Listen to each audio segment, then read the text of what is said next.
Father Daniel McShane, our fan of the month. He's been following us for years. He's going to be introducing the show for us. Let me explain what to say. I know this isn't as funny as it usually is because we're just figuring this out for the first time. But our episode is the Brothers Karmazov, the final speech Father Zossima gave before he died. How about that one? Wow. That's really cool. I haven't read it You in a got long something time. in common with him, being a priest. Yeah, that's about it. You guys are doing a Russian novel right now. This is really interesting, given what's going on in the world. You're reading that novel right now? No, you guys are doing an episode on Russia. Oh, like yeah. Right now, like, yeah. Which is, we try to keep up on very, events. very interesting. Transcendental and all stuff. Okay, so you know the episode. The people on the show tonight is Ross, Sam Mangieri. Did I say your name right, Sam? Yes, sir. I'm sure Father Daniel knows how to say it. Matt Schultz and myself. Okay, so you got the episode, you got the names of the hosts, and you figure it out from there, okay? What? I mean, like, what? I almost spit my beer out. I don't even know what his podcast is called. You're being recorded right now. So, you know what the podcast episode is. Father Zossima, final speech before he died in the Brothers Karmazov. And the host of the speech guys tonight is Ross, Matt, myself, and Sam. Okay. All right. And then any other creative put up that fantastic. Okay. And action. What's your podcast called again? Speech guys. Huge fan, clearly. He's a huge faithful listener. Never misses. All right, welcome to this episode of what the hell? What's the one it called? The Great Speech Guys? We're just the Speech Guys. This is episode 22. All right. Okay. Episode 22. All right. You ready to go? Yeah, we're ready. 3, 2, 1, action. Welcome to episode 22 of The Speech Guys. Mike Schaefer, Ross Johnson, Sam Mangieri, and Matt Schultz are going to break down the epic speech and the last speech of Father Zossima from the Brothers Karmazov. Hope you enjoy. Cue the music. When you see the road from every direction, it will give you eyes, give you hope, it'll give you perspective. I've been back and forth, and yeah, I had my crashes. Now I've seen the road, it goes every direction. I've never called him Father before, so I was like, Father Daniel, Father McShane, and I ended up saying the whole thing, and I sound like a doofus, like I'm not even Catholic or something. Anyway. Okay, Matt, it's your show. Boom. All right. Well, we are doing as Father Daniel McShane introduced that. So we're doing the final speech from Father Zossima, who is one of the big characters, at least in the beginning of the novel Brothers Karmazov by Fyodor Dostoyesky. Interesting timing of this speech. Russian novel. Russia is in the midst of invading Ukraine, but still does not take away their valuable literary history. So, yeah, Russia's got that going for them. But yeah, before we do, a little bit about why this speech is meaningful. One, this speech was I read this in, when was it? Maybe early PT school or so. And it was it was a important part of me just growing as an adult. So the book was very impactful for me in a more general sense. We'll get into some of that later. This speech, I remember it just from years ago. Didn't remember some of the details, but there are a couple themes that I thought were especially meaningful for this day and age. So without further ado, should I just read it? Or Sam, do you want to read it? Because I like your reading voice. And yeah, Sam's our special guest for the evening. And Father Zossima / Fyodor Dostoyesky expert. Okay. My friends, pray to God for gladness. Be glad as children, as the birds of heaven. And let not the sin of men confound you in your doings. Fear not that it will wear away your work and hinder its being accomplished. Do not say, sin is mighty, wickedness is mighty, evil environment is mighty, and we are lonely and helpless. An evil environment is wearing us away and hindering our good work from being done. Fly from that dejection, children. There is only one means of salvation, then take yourself and make yourself responsible for all men's sins. That is the truth. You know, friends, for as soon as you sincerely make yourself responsible for everything and for all men, you will see at once that it is really so, and that you are to blame for everyone and for all things. But throwing your own indolence and impotence on others, you will end by sharing the pride of Satan and murmuring against God. God took seeds from different worlds and sowed them on the earth. And his garden grew up, and everything came up that could come up. But what grows, lives, and is alive only through the feeling of its contact with other mysterious worlds. If that feeling grows weak or is destroyed in you, the heavenly growth will die away in you, and then you will be indifferent to life and even grow to hate it. That's what I think.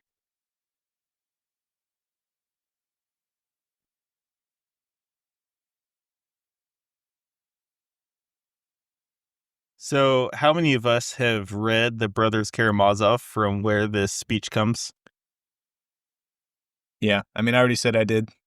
Sam is our expert, and he's read it twice, I think. Sam's our expert. He's read it twice. Just Matt's read it once. I've read it about 0.6 times 2. And Ross read the Wikipedia page for it. I've got lots of opinions on it. Yeah, lots of thoughts. What?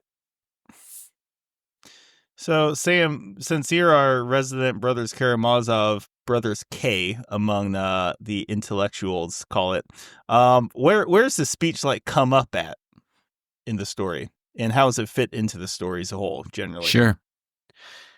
It comes a little shy of halfway through the whole book, and it comes as this priest, beloved monk, is on death's door. I mean, he has a couple hours to live, and he's deciding to call around him all his loved ones, and to explain to them, you know, his philosophy on life, essentially, the most important gems he has to bestow as far as advice goes. This guy was kind of a controversial monk insofar as a lot of monks were jealous of him because he was noted for sanctity. I don't think they noted any like miraculous healings per se, but people knew he's the real deal. And some of the older brothers even were jealous of that. It's kind of sad. They even rejoiced because his body kind of stank within the first 24 hours. He didn't have the odor of sanctity on his deathbed. The breath of corruption, that next chapter is titled. Oh man, I love that. Such a fascinating part. It really is. It is. And they definitely, certain corrupt people tease the young boy Alyosha, who was a monk. They tease him because they know how much he respected this guy. This guy is a giant in his mind. And Alyosha, to me, is the main character. In a sense, he's the one I fell in love with the most. He is one of the brothers Karamazov. There are 3. Alyosha is the guy I'm speaking of, the boy. He is the youngest of the 3. Dmitri's the middle child. Ivan is the oldest. There are 3 sons of a profligate guy, just a licentious waste of a man. I mean, this guy is seriously so loathsome. You read the book and you're just like, this dad is the dad I'd never want. You know what I mean? Was well-to-do, though, had a ton of money. All the brothers kind of had money throughout their life. And there's basically two love triangles are kind of at the center of this book. And that's how the book ends, is focusing around these two love triangles. And the love triangles, one is between this town lady named Grushenka, who's this beautiful woman, very, attractive woman. And she plays with the dad of the three sons, as well as the middle son. And she has both the dad and that middle son just craving after her, just hot and like passionate to, there's like they just want to consume her. It's so weird. And so the dad and the son are super jealous of each other. They don't know which one will get her in the end. And so that's kind of bizarre. And then you have another love triangle between this kind of prideful woman, but like respectable woman named Katya, and the middle son, who's in that other love triangle. That middle son and the other brother are kind of both have feelings for this woman, and she at different times has had feelings for both of them. I'm sure there's stuff I missed in the book, but it's significant enough to say.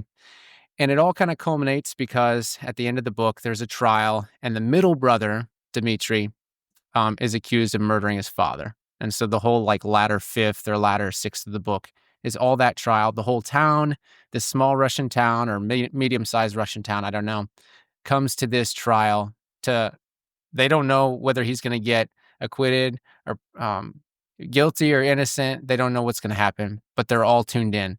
And tons of people want him to be jailed and go to Siberia, and other people want him to get let off. But where this speech happens is, like I said, just shy of middle of the book. And Alyosha, the one son I haven't quite talked about much yet, is that monk, and he is really a saintly young man, and he's destined to be so forever. He thought he was destined to be so in this monastery where this old monk is dying, but he had it wrong. The monk, among other things he said on his dying, in his dying moments, was that this spiritual son of his, Alyosha, was going to have to leave the monastery. He was going to have to go out in the world and basically live as best he can, bring joy in the midst of the sorrow that exists out there, bring order to the chaos that exists in his family. And so that's one of the things that Father Zossima says. And then he kind of gives this general advice to all of humanity. And that's probably what's going to frustrate us a little bit as we chat about it, is it's so universal, and like perhaps whiffs of socialism are there that it's kind of like, a little uncomfortable to hear. And I don't pretend to like all of it either, but there's some good stuff there.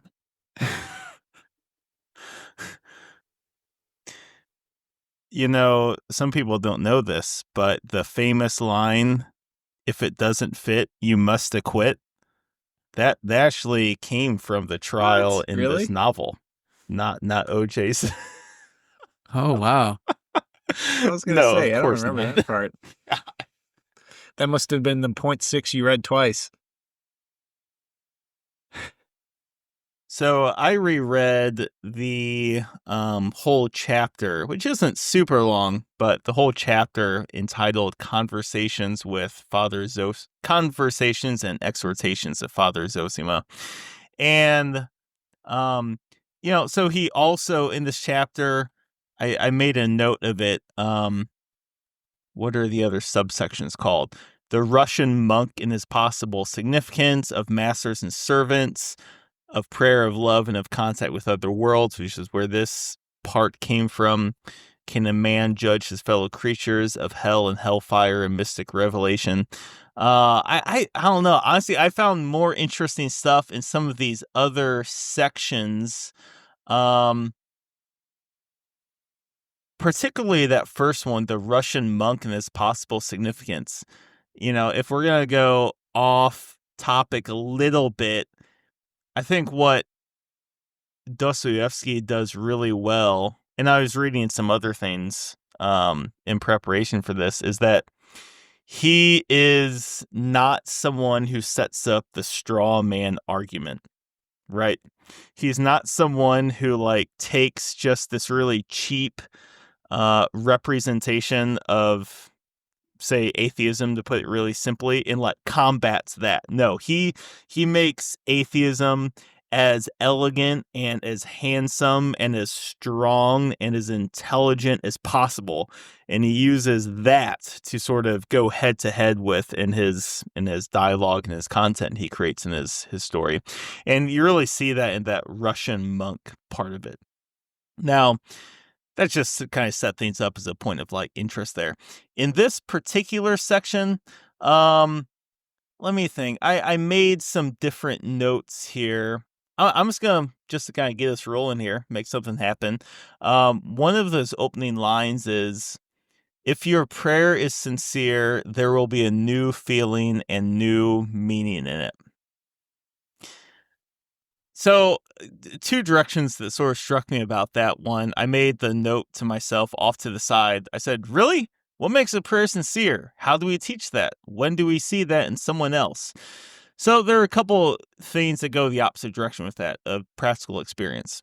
One is that, man, there's times where I've felt like that first movement of prayer was sincere, right?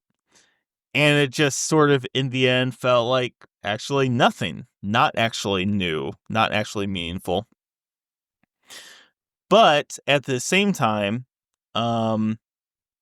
there's a gentleman, he's the retired bishop of our diocese here, Belleville, Bishop Braxton. And a friend of mine said this, and I definitely agree. And he said this, which I agree with, that Bishop Braxton prayed better than anyone he'd ever seen. And there was something, it was almost, how would I describe it? There was something about the way that Bishop Braxton, I mean, not did, but continues to do still, obviously not quite so publicly, but there's some kind of like investment of his whole self in his prayer that he would do. One thing that always struck out with me when he would ask for my like prayer intentions, since I was a theology teacher at Jabot Catholic High School, we were interacting in that way. He'd ask like, what's the name of this person I should pray for? What's their last name? How do you spell that? It was like this very much full investment of himself into this prayer. And so what the sort of connection I see between that and this piece of text from the speech is that being sincere in prayer is very much parallel and in the same breath and tone as really what's like required of like love on this earth, right? Because oftentimes we hear love as like, well, love is just like this really foofy and sort of like gentle and peaceful thing, which sometimes it is. It does need to be that way. But it's also wild and elegant and courageous and awkward. And I think what Bishop Braxton did was he really brought that home with prayer, because it's even more complicated to create all of this texture to prayer, to really make it sincere, to make it more than just this like thought that you sort of wrap around yourself as tight as you can for 37 seconds. So those are some of the things that struck me about that particular piece. I definitely think that, like, in my own life, there's, I don't know, I guess, just to be, like, speak from personal experience, and not that I'm, like, a professional at it, obviously, but I think there's some times that, I feel like I am more, I don't know, like you said, fully present, maybe, like, when I've prayed sincerely, like, the thing that comes to mind is the times where maybe I've actually really given it my attention, if that makes sense. So, like, it's like sometimes I feel like it's easy to get distracted, or, I might pray because I feel like I'm supposed to pray right now. And not that that's bad, because, like, maybe I was actually supposed to pray in that moment, but I just feel like, and I don't, like have a specific, I'll give you all the details and everything, but I think there's times when it does seem like it's a little bit more, like I kind of like if you're talking to somebody, sometimes you feel kind of tempted to, there's a lot in your mind going on and you're like only halfway giving them your attention. And like sometimes that's not necessarily fully your fault, where like I feel like there's other times where you can really like live in the moment. And I do feel like there's been times in my life where I've been able to better do that in prayer. I don't know if I necessarily have like a magic though, like, this is what I did differently to do so. I would say, I mean, this is one part of the speech where I don't know. I guess I don't really like what he says a ton. Can you elaborate on that? I mean, he seems to make it. Well, yeah. No, that was basically it. No, I mean, I'm reminded of like a Saint Ignatius, and like the rules for discernment and things like that, where, like certainly there is a certain amount of attention you need to pay to like what it is that you're doing and what you're bringing to, prayer, to like some sort of conversation with God. Essentially, that's kind of what prayer is in a nutshell.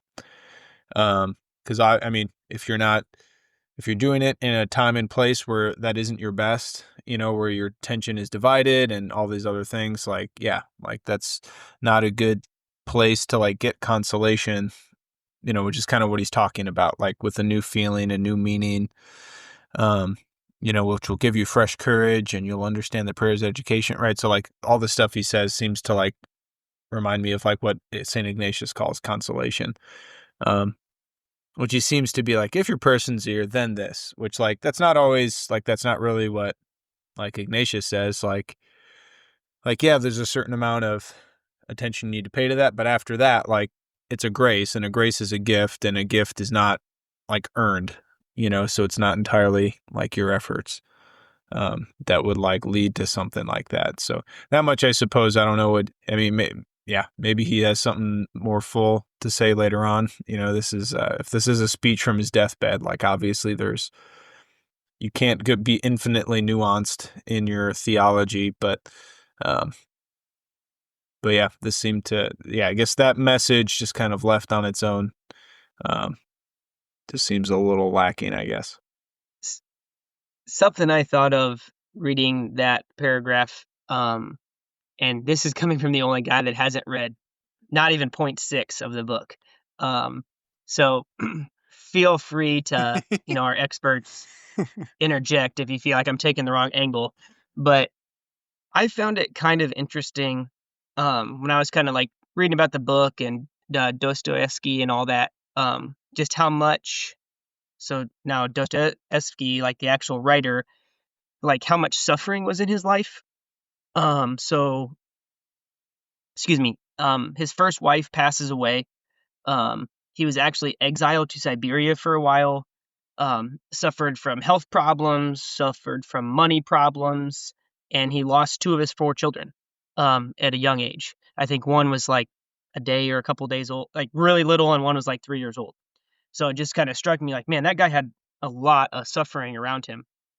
So, and not that it's a perfect analogy, but I didn't know, and maybe I'm reaching a little bit, but just having kind of read about a lot of his life and the stuff he went through, and then reading this excerpt, the first part, I don't know, not like he's trying to tell us something, but when he talks about pray to God for gladness, be glad as children, as the birds of heaven, let not the sin of men confound you in your doings, fear not, and he goes on. And he's talking about sin and not letting that like kind of take over you. But I don't know, it kind of struck me a little bit, like if there was something in his attempt there to like, in the midst of, he talks about sin, but in the midst of a life full of suffering, the kind of the importance of still having the outlook or perspective of gladness.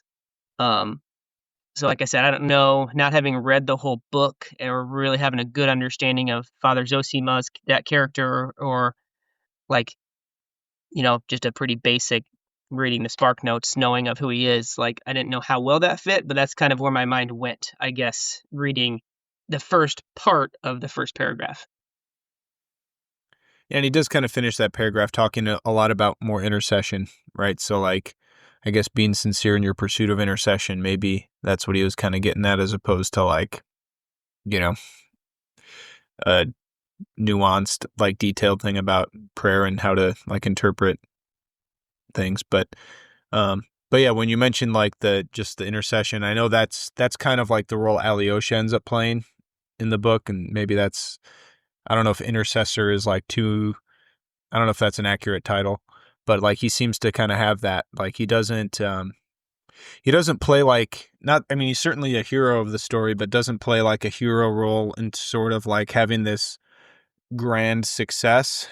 You know, it's not like he saves his brother from jail. It's not like he, saves some life or brings his family back together or, has some sort of like really grand success, but he's just kind of very consistently and persistently like present and just like always like just trying to like just do what he can and like just be with and accompany people in like as holy of a way as he knows how throughout the book.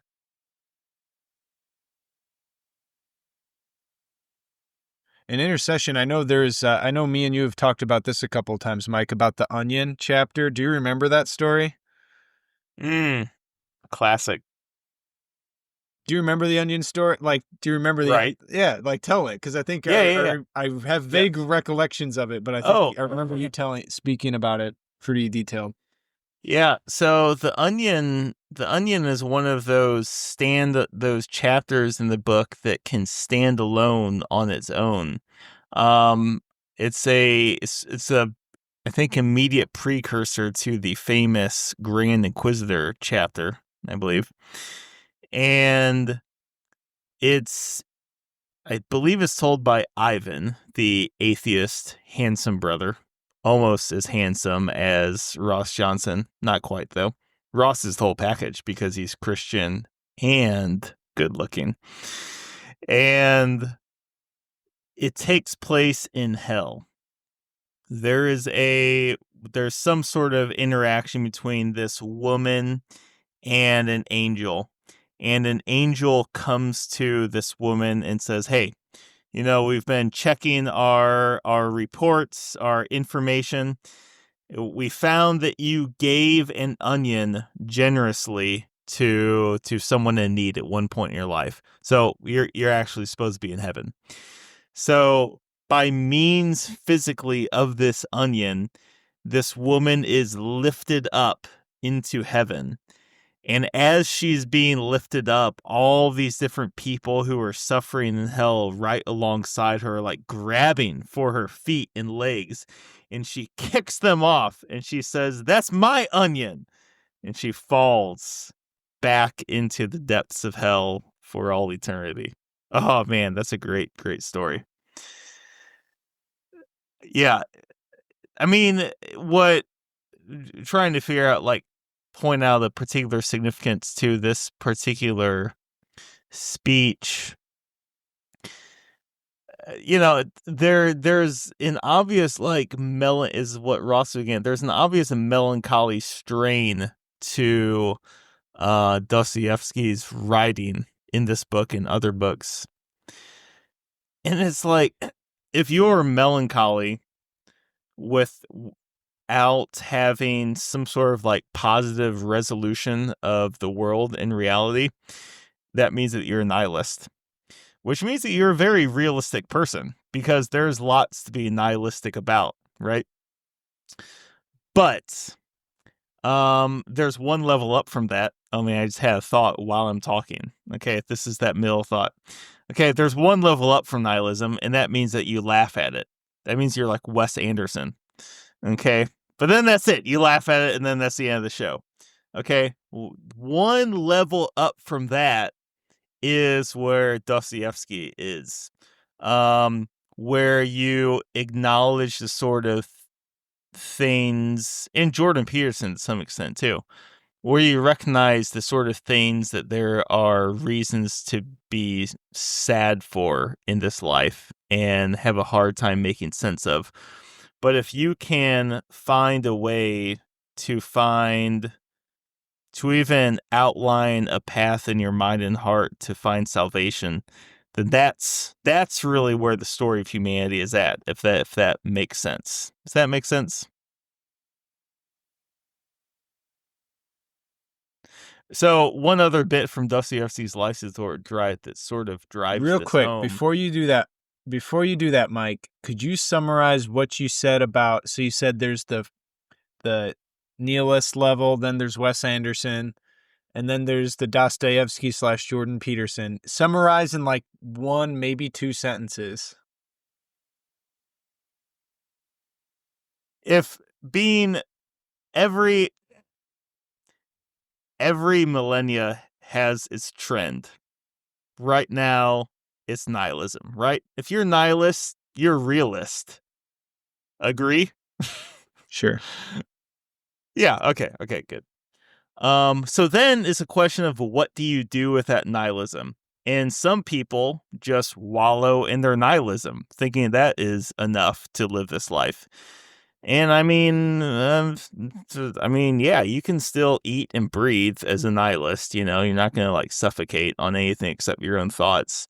But there's a level up from that. Like, how do you create art with your life as a nihilist? One level up from that is someone like Wes Anderson. You laugh at it. You make fun of the stuff that doesn't make sense.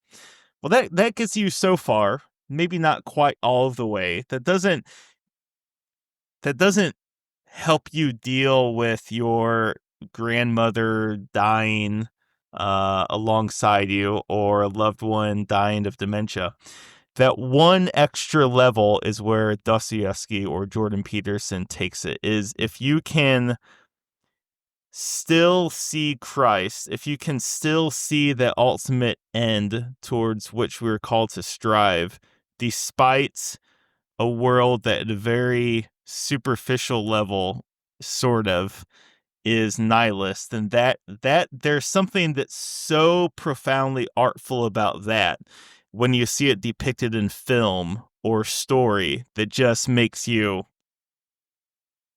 go, wow, or something like that. Film stories that I see portray that, Calvary. What else?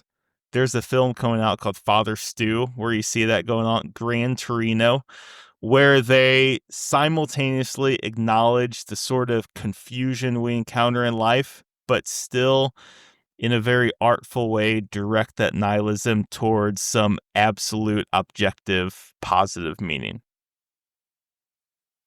That was a lot more than 1 or 2 seconds. It was different than the first time. Slightly longer. It was different one.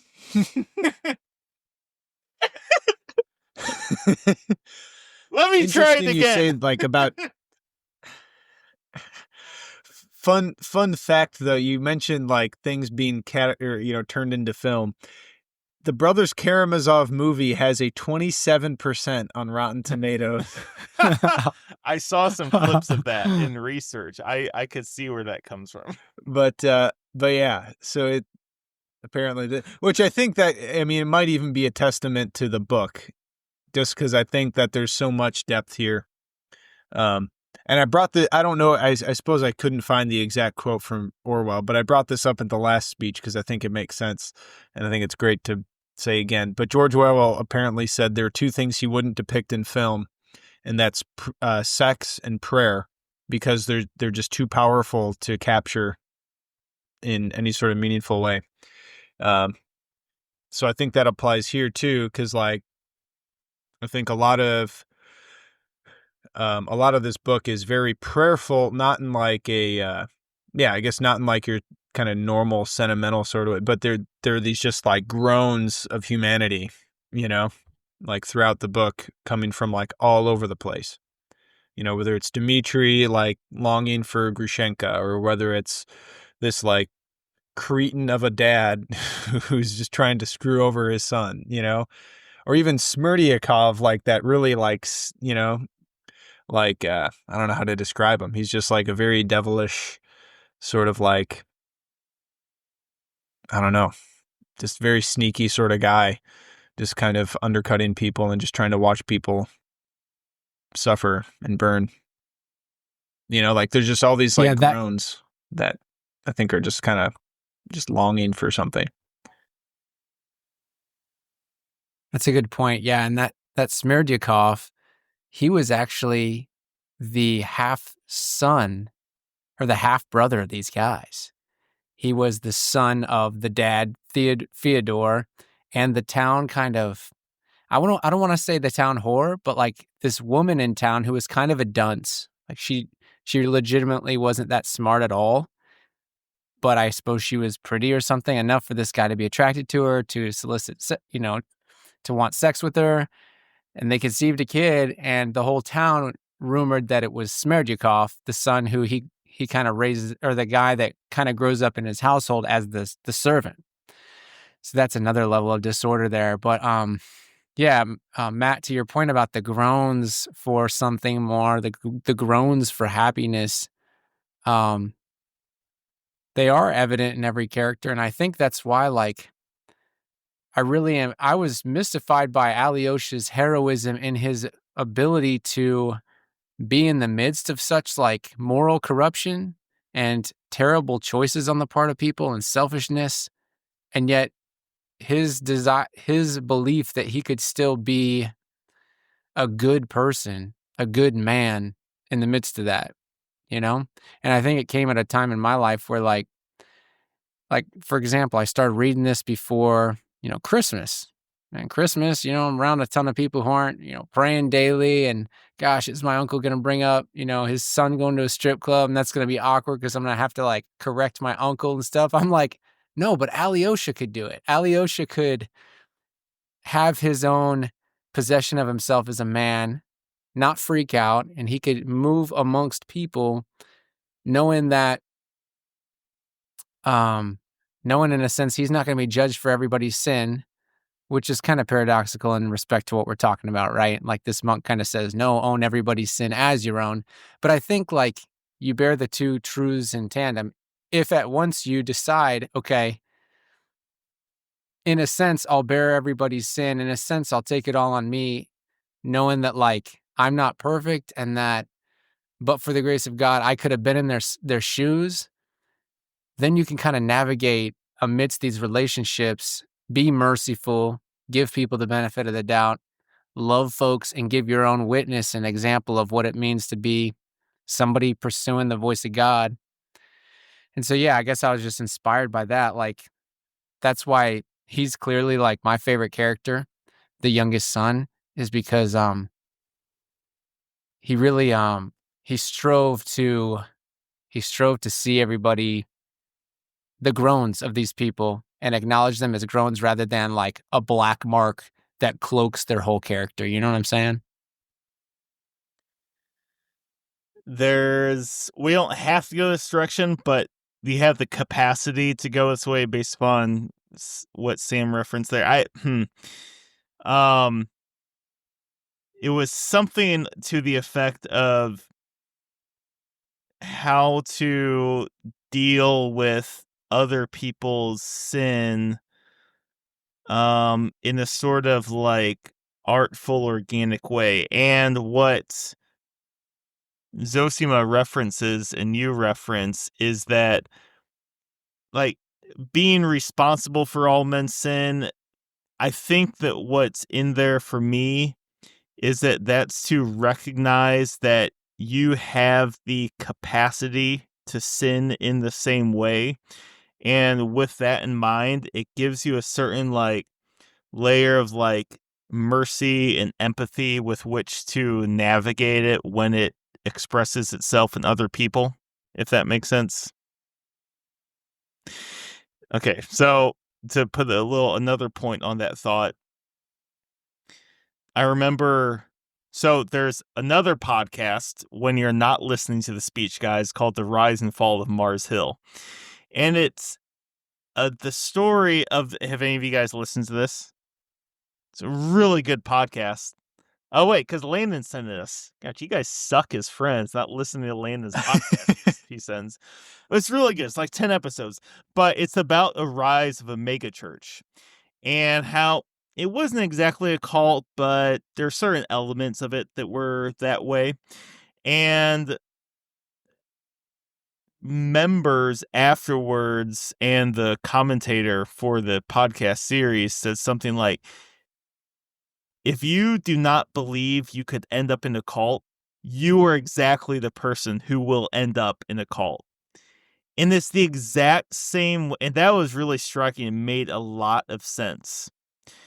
And that makes so much, and that connects with what you were saying, is that when we treat sin in others, if we act as if that could not happen to us, then we're not going to be able to deal with it in a mature, artful sort of way. And that connects as well as what, Matt, you were saying about prayer and sex in film. Well, I'll leave it at that. So what did the rest of you guys think about? No, add some bookular context to things. All I was going to say was I remember being moved, I think even to the point of tears. It was one of maybe 4 or 5 parts in the book where I did cry. To your point about remembering, like, okay, apparently you just can't. Apparently Mike didn't listen to the Jimmy V speech.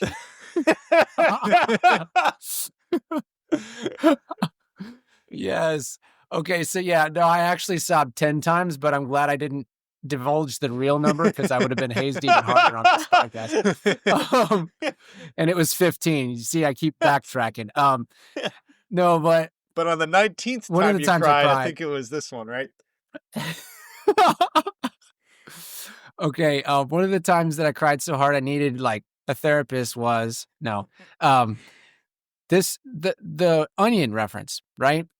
You know, thankfully in the last 10 years, I've been brought to a few moments that I didn't think I'd be brought to that did make me feel like I was on an even playing field as far as weakness with other people, like on the same level as those people that I normally say they're there. Oh, it's such a poor thing. That would, sad they found themselves there. No, like, in the presence of a priest, just like, in a moment of like, here, please, heal me, or please, like, help me fix this.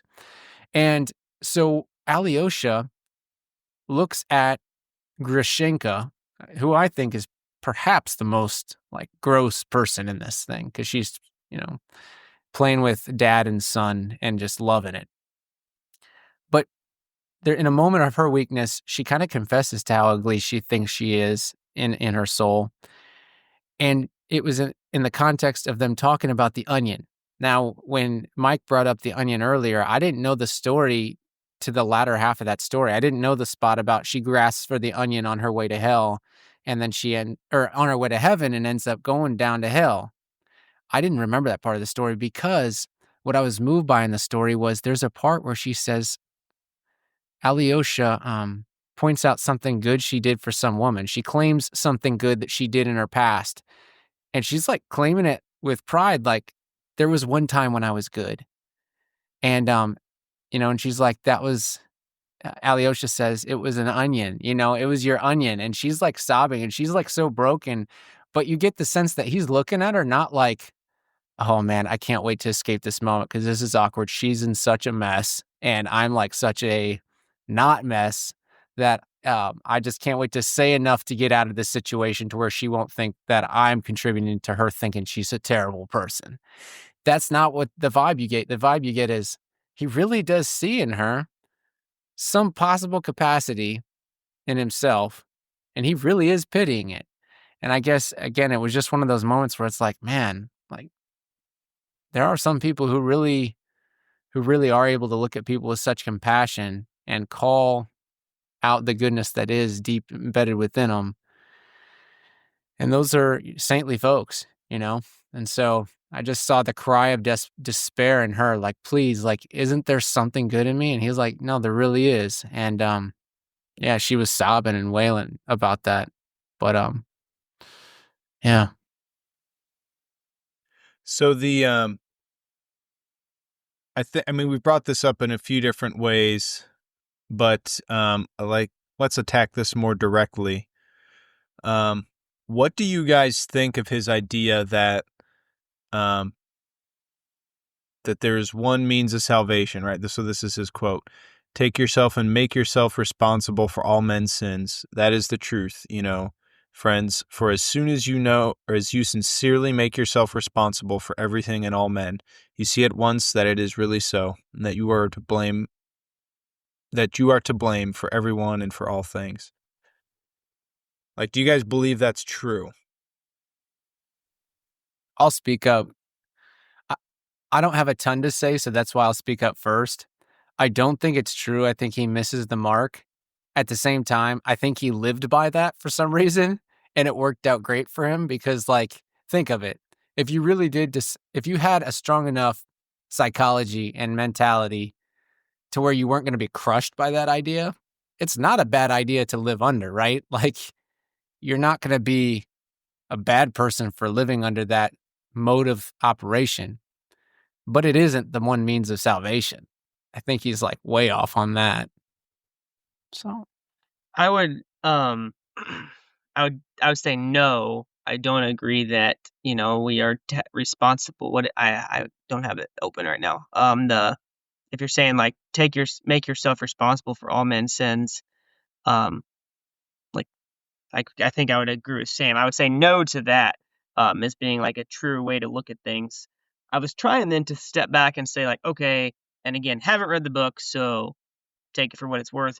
But I was like, what was that? I mean, he said those words, but I was just trying to think of what else could he have meant, or was there something cloaked in there that's interesting? And it kind of made me think a little bit about. I searched it once, but I couldn't find that quote. But I've heard before. Thomas Merton, I believe, said something to the effect, I'll paraphrase, do you want to end all the wars in the world, start with what's going on in your own heart? Or something like that. And I think that maybe touches on a little bit of what you guys were saying on the, I am capable of doing all these things I'm saying these people do. So as far as agreeing with that outlook, I would say no, I do not. But to try to still take something away from it that I think might be practical and good to think through or live by would just, I guess just kind of this idea that, even though I'm responsible for it, I guess it just kind of, or I'm not responsible for it, it kind of shifts the focus of how you look at it, which I think is, I guess, kind of restating kind of somewhat you guys had said a little bit earlier. But I don't know, that's kind of the way I thought about it to make it make more sense in my head. Mike, do you have a more sympathetic view of Zossima's universal responsibility idea, or are you more of a critic? Well, I don't know. I mean, I think Sam expressed it pretty well, where it's a noble idea, but yeah, I mean, the vast majority of people can't tolerate the idea that they are responsible for other people's sins, even in this sort of really ephemeral way. Whether or not they can tolerate it, is it true, though? Is it true that we are responsible in some way for the sins of others?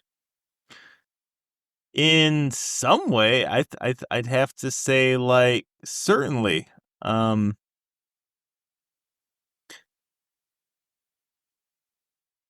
Because I guess I think that's if you were to add in some way to this sentence, I think it would make perfect sense. I mean, I think he So okay, here's the thought. He qualifies. Yeah, I mean, he doesn't qualify it, which gives it its strength. But a few weeks ago, Matt and I were having whiskey non-recorded in a non-recorded manner, just like a bunch of barbarians, and I posed a question to him and myself that, to put it generally, so that we can keep it recorded here, the kind of effects of like generational sin. How do the behaviors of one generation affect another, particularly with regards to sin, particularly with regard to like missing the mark?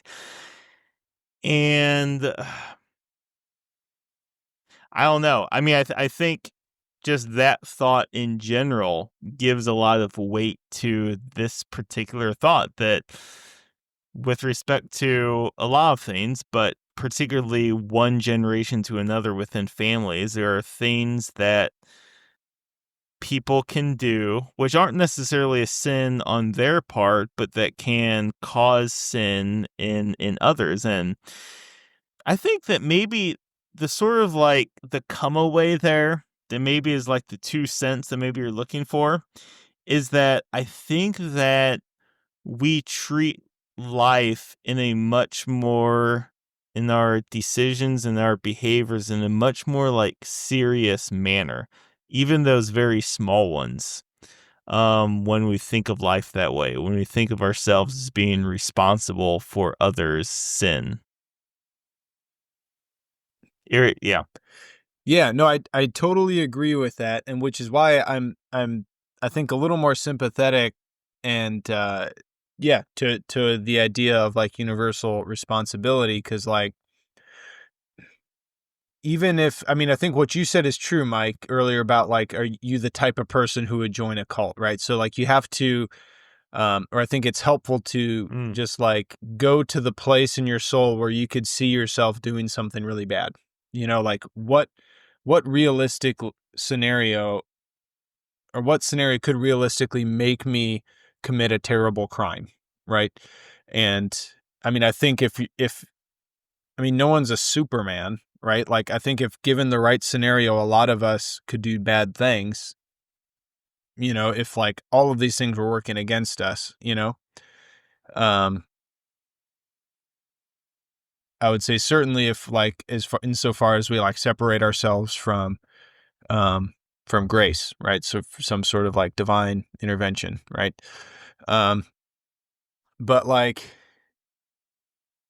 I think the other reading of this is that like, not only can you do things in the future, but like you've already done things in your past that have influenced things like other people sinning, right? So like one example would be like, I mean, we've all been in school locker, high school locker rooms. Like I'm sure we've heard all sorts of dirty jokes and like guys talking about girls in demeaning ways, you know.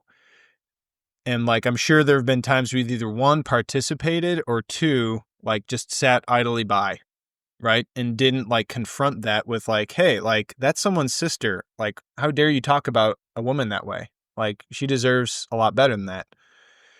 Like in some way we've contributed to the negative formation of all these people who now like assume that all guys think this way and assume that that's the right way to think. Right? In terms of like looking at girls as sex objects or whatever, you know?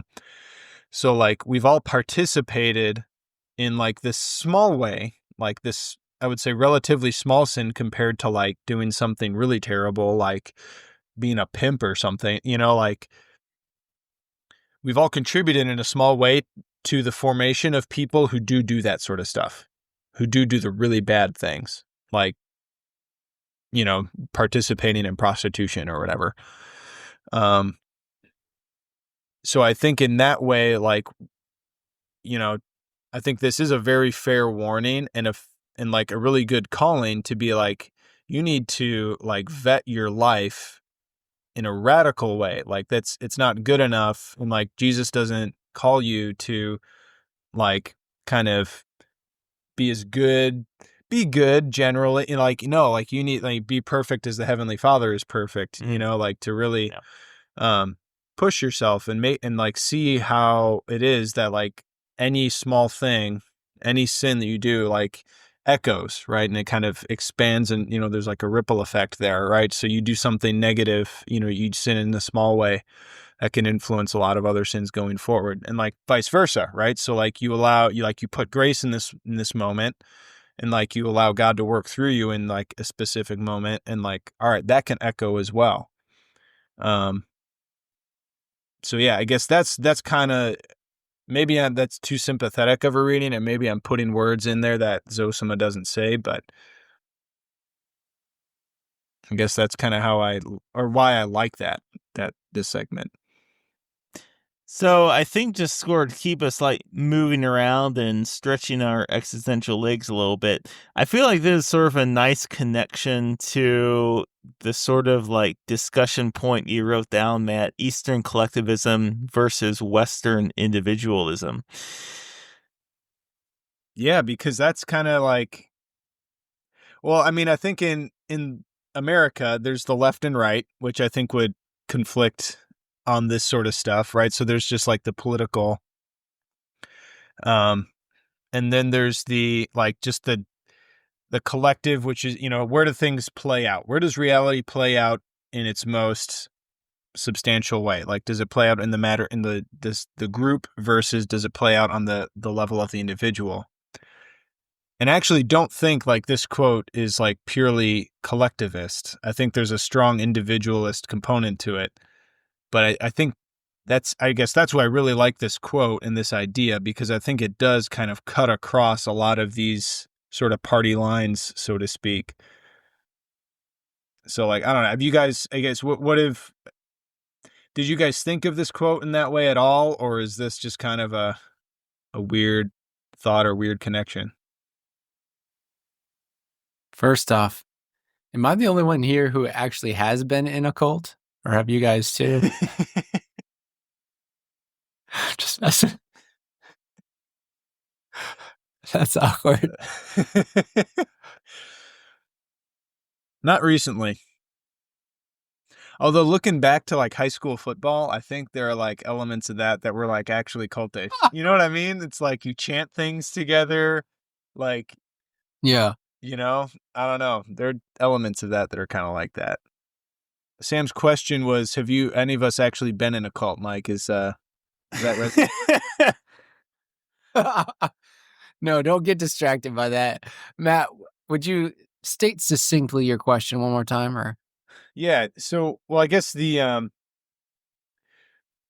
terms of, so like the idea of collectivism, meaning that you are infinitely responsible for everyone, or like reality plays itself out on the level of the group, versus like the Western idea of individualism, where you're responsible for yourself and everything plays out on the level of the individual. I guess, what do you tend towards yourself? And is this like, do you see this as playing a role in terms of like communism in the East and capitalism in the West? Yeah, do you see this playing a role?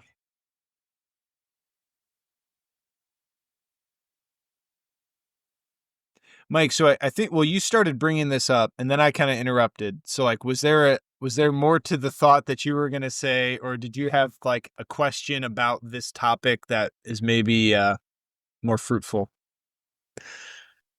Maybe go ahead, Mike, go ahead. So I got a thought that's just out there. It's out there, but I'm just going to throw it out. Don't podcast squared. See, it's going to bounce around, see what happens. So the ways that we like perceive individualism in our lives, like we sort of like lean into that, like, okay, I want to lose a few pounds, like, right, that's a very like individualistic pursuit.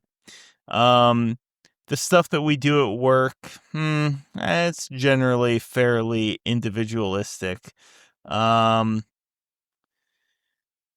collectivism, like, how do we see our behaviors relate to a larger group? That's sort of the essence of collectivism. And to what extent does that play? To what extent, like, is there a space carved out in our heart for that? That's sort of the question at play here, and the sort of like thought experiment or discussion they have thrown out. Okay. I'm jogging along. Gonna run with these a little bit. There's something that is. So I'm like Sam. I'm always like the anti-racist guy, like thinking about like different things about that movement, and just like, Matt's the racist guy.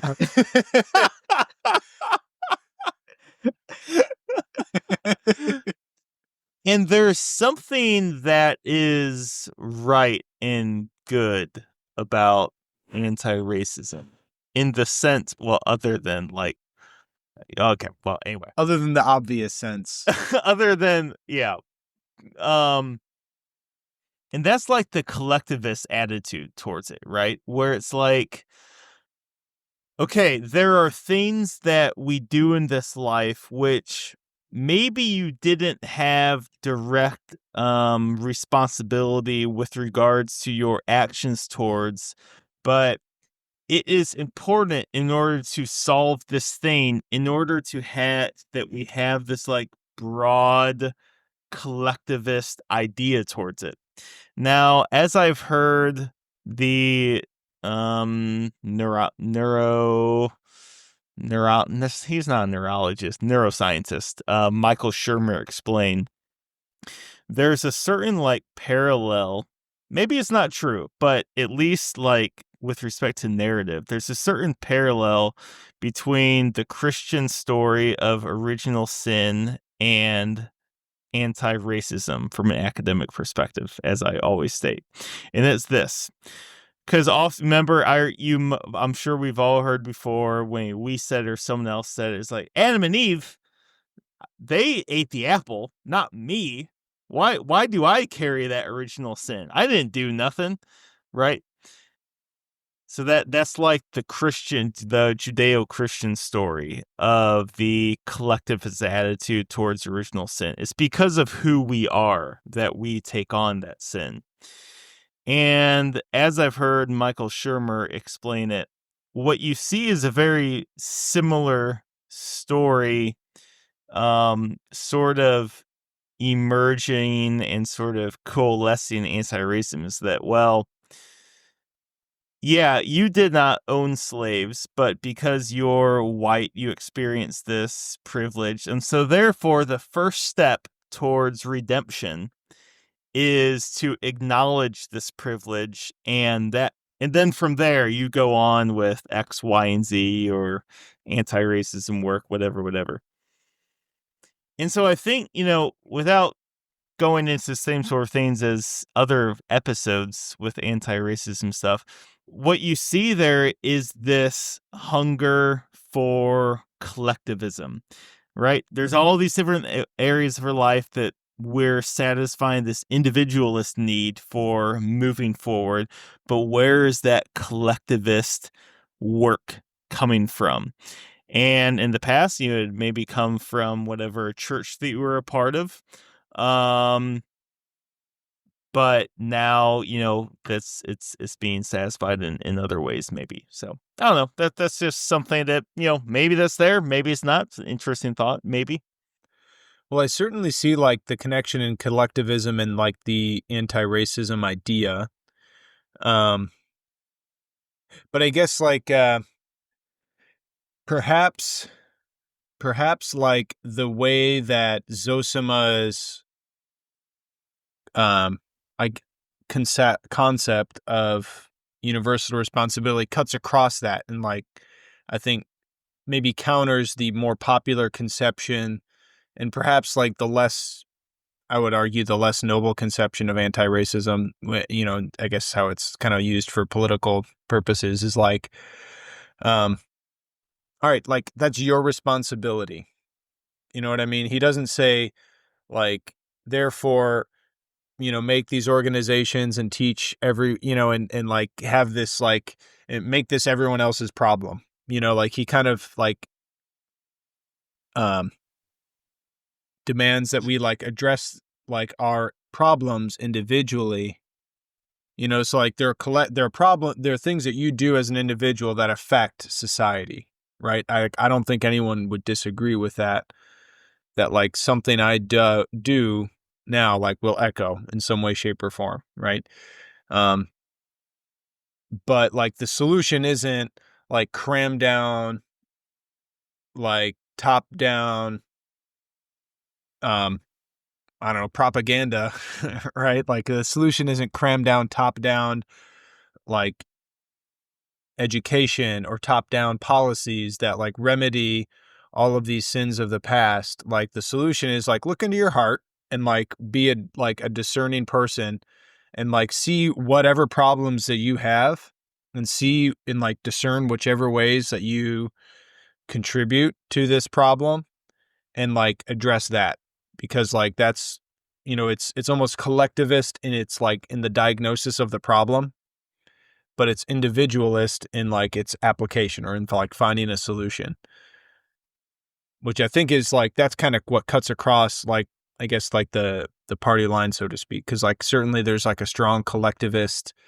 and like I mean Sam, you mentioned it earlier, like there is a socialist sounding thing to it, right? Like you're responsible for everyone else, you know, therefore, you know,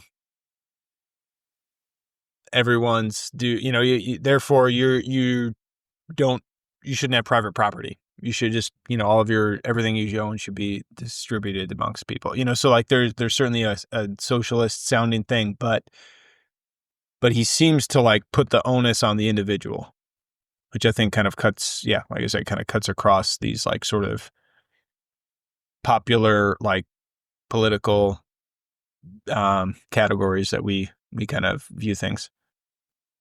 Which is why I think Jordan Peterson's kind of like viewed as, in like a lot of circles, as like an alt-right figure, so to speak, you know, which I don't think is appropriate, like depiction of him. But like if you've heard him speak, like he'll admit that like there are problems like on a societal level, but like he sees like, all right, well, clean your room, you know, like look to your, you know, like look to your own like personal like situation. Like I think there's a lot of analogy between like the Jordan Peterson clean your room shtick, if you want to call it that, or like that message, and then like the Father Zossima, like, hey, you're responsible for things too. So Sam, can you share one more part of the book that made you cry? Sure. I mean, I was not actually cry. Of gonna, course like- you didn't cry, but like, you know, whatever you did do, please share it. I was actually before we left, I was gonna make sure that I like acted more insecure about the fact that you guys were hazing me for that. Because actually the Jimmy V one was the first one I listened to. That's what hooked me. Nice. Everyone's got a first hook with the speech, guys. There's been one more since then, right? yeah, Marilyn Monroe. Yeah, Okay. Haven't heard that yet, most actually. popular episode. that's true. It is Yeah. our second most. And since we've got Great. I'm glad you guys measured that. and since we've got the CEO of Fiat Films here, hashtag Fiat Films, look it up on the Google machine or wherever your internet is. But yeah, I'm sure this Do will it. be the Seriously, hire me. Let's Third. go, man. I just bought, well, I'm going to buy a $2,000 annual subscription to MusicBed so I can start using some real music, like some good music. So hire me. I'll get you some awesome vids, awesome music. We already got shameless awesome plug. music by Adam What's-His-Face. I love that song. When you see the road from different perspectives, especially our perspective, though. That's the best way to see it. That's really the only way to see the road. It took a while to break my perspective from that of that cult I got caught up in, but that's neither here nor there. Another part that I cried in that I'm happy to own, and this is actually why I picked it up again, was because I had forgotten some details surrounding this. And I was like, dude, I remember that moving me so much the first time I read it, maybe 6 years ago. And I'm like, I got to get back in there. So I picked this up about 4 months ago, Brothers K, second time, in search of the part where Father Zossima talks about his past. And he lived a life of kind of, he was really smitten with this girl. I think he went off to war or something, and he comes back, and the woman that he thought was into him is actually already married. she's got another life going, and he was kind of fantasizing or whatever. He was so hurt by it, he kind of like, this is obviously pre-monastery, he kind of went after the guy she was married to and challenged him to a duel. Now, I get a sense that in Russian culture in this day and age, a duel was like sacred. If you got asked to do a duel, you did it, or else you were not a man. And so Father Zossima of old, let's call him Gary Thompson. Gary Thompson challenges some other man to a duel. And that man says yes. And so the night before the duel happens, Gary Thompson, Father Zossima, he has this moment of grace where he realizes something. I can't remember what he realizes, but it's a moment of grace where he's like, dude, I'm about to get into like a fight to the death with somebody over something that's already solidified. Like they're already in marriage, man. What I want can't happen. And he's like, this is dumb. And so he repents and he goes to the duel. He lets that other guy shoot at him. And then then when it's his turn to shoot, the guy's like, all right, now it's your turn. And he throws his gun off into the woods. And he's like, isn't this great? Like, we're brothers, like we're done with this. Let's settle our beef, man. It's in the past. And the guy's like, what are you talking about, man? It's a duel. Like, you got to shoot. And he's like, I'm going to join a monastery. And he really does. And so whether it's believable or not from the reader's perspective, this is actually this guy's backstory. And the gap year he spent before he finally entered in and took the habit was really fun for him, really great seeing the reactions of the townspeople, not really being able to understand what has happened in him. He's kind of like one of those larger than life conversions that's just like, yeah, we'll see if that pans out. And it did. But in his course of ministry as a monk, there was this townsperson that heard of his story and kept coming to see him. And they came to see him like off and on for like a couple months. This guy was super intrigued by his story.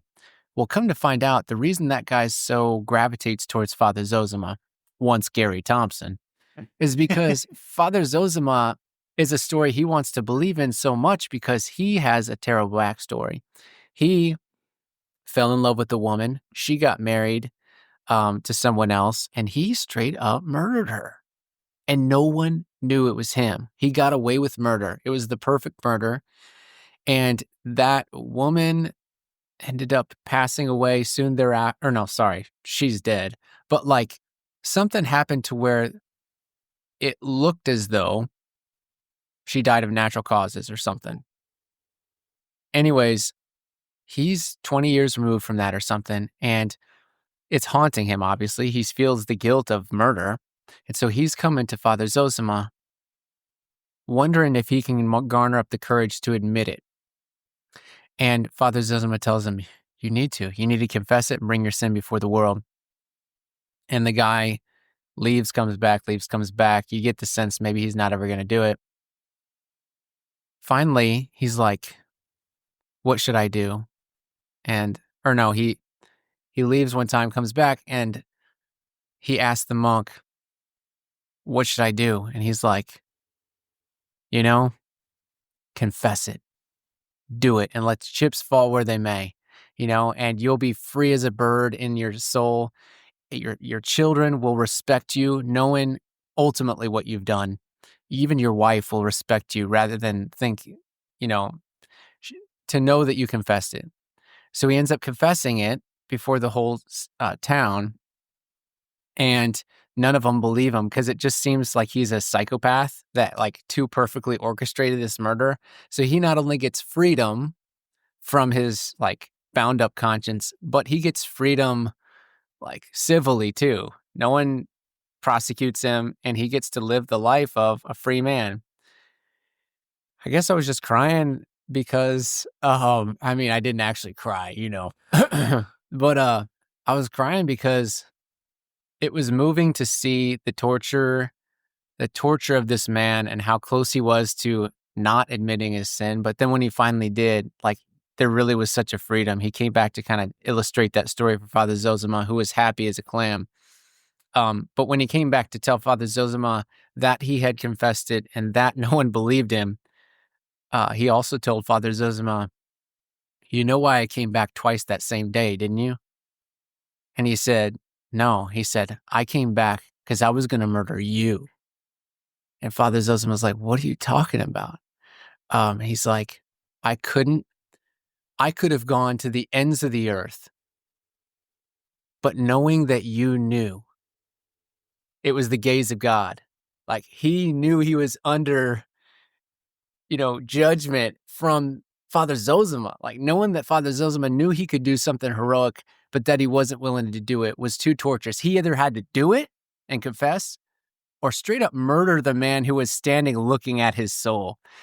And thankfully he chose to confess it. But I just that was what I was most moved by, was there's that sense in which it's like we all desire to have decorum, right? To have the outer match the inner perfectly. And yet we're weak. And so until we get hopefully 80, 90, finally strong enough to be the man we want to be to everybody under any circumstances at all times, we long to have that perfect decorum. And this man attained it very, very valiantly. And it was just really awesome to see. So I was moved because it was an incredible act on the part of one human being. Hope I explained that well enough for the listener to follow. Let him who has ears or beers. If any of you have noticed that Sam sounds like goofy or strange or off, he had been drinking a Busch Light earlier this year, which is not a sanctioned drink by the speech guys who drink only gasoline or a mid to top shelf bourbon from your local grocery store. I don't even know what that means. All right. Well, let's wrap this up maybe with one final question. So Ross, you had a tidbit about Dostoyevsky.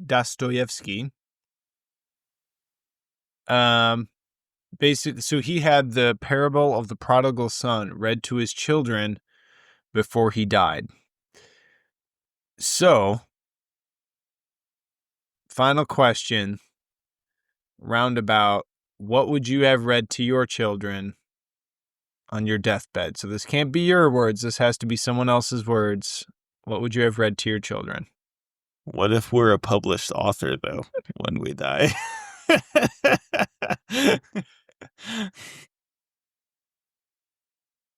Publish something first, and then we'll talk about it. Well, I have some editor friends who are sucking so far because they haven't edited anything.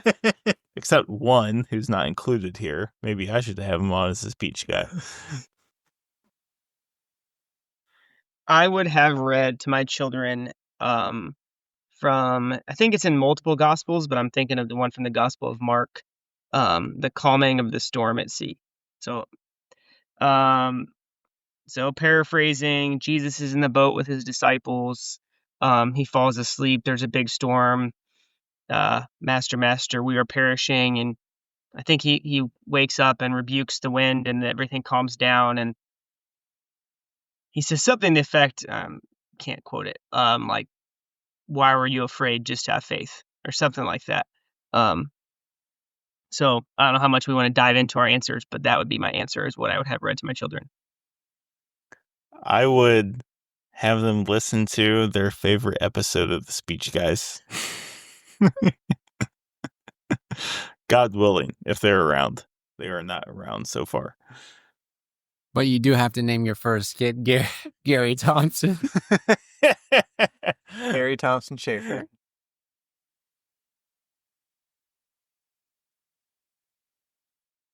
No, I don't know. I could see myself like writing something decades before. I did write my own eulogy once with the resolution.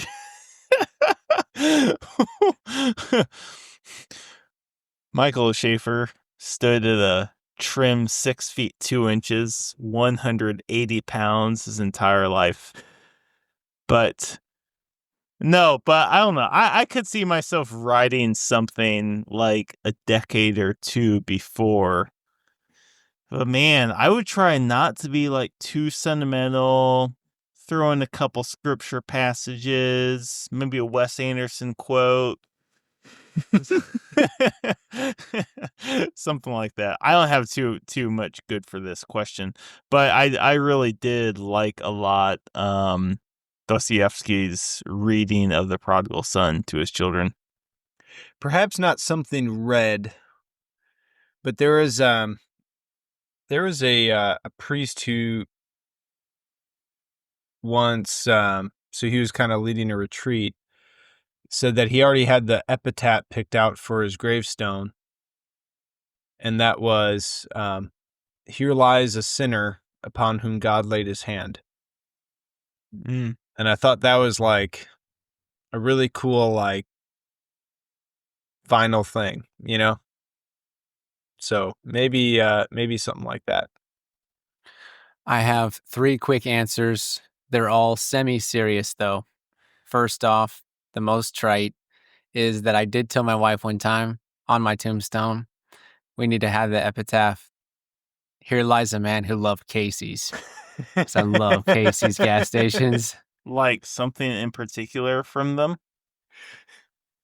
Just everything, man. It's The just rewards. Casey's, man. The whole Casey's. Casey's But- gonna be our first but- sponsor. The The second, whole Casey's experience. Speech guys sponsored The by Fiat second- Films and Casey. the second half-serious answer, I'd want to read them Dostoyevsky's Brothers Karmazov because that guarantees me another week. If we start today, I still got 7 days.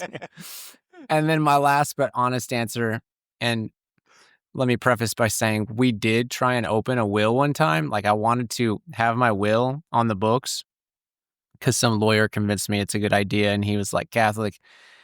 We went back and forth and he started getting all the stuff wrong. So I was like, now's not the time to pay $1,500 for this thing. So we Wrong. canceled. But the one thing that I want to insist on now, and I'm saying it through in front of 4 more people, I've already said it to somebody. I want Steve Rogers to sing the Dies Irae at my funeral, the Requiem Mass. So I think that would be its own kind of like, if they were willing to translate the Latin, that would speak to my kids. Mm. Dang, dude. Heck yeah. Okay. Who's our Mhm. backup? Because Steve is older than you a little bit, so we got like hedge our bets. Steve's gotta survive me, man, because there ain't no Do it, voice Steve. other than that I want singing. You can do it, Steve. Steve, you got this, man. Wasn't that our fake producer's name for a while, Steve? Was Or- fake. He is our That's- real. It's a real producer. Yeah, you're right. Matt apparently doesn't know what's real and what's fake. Just playing with you, Steve. Yeah. All right.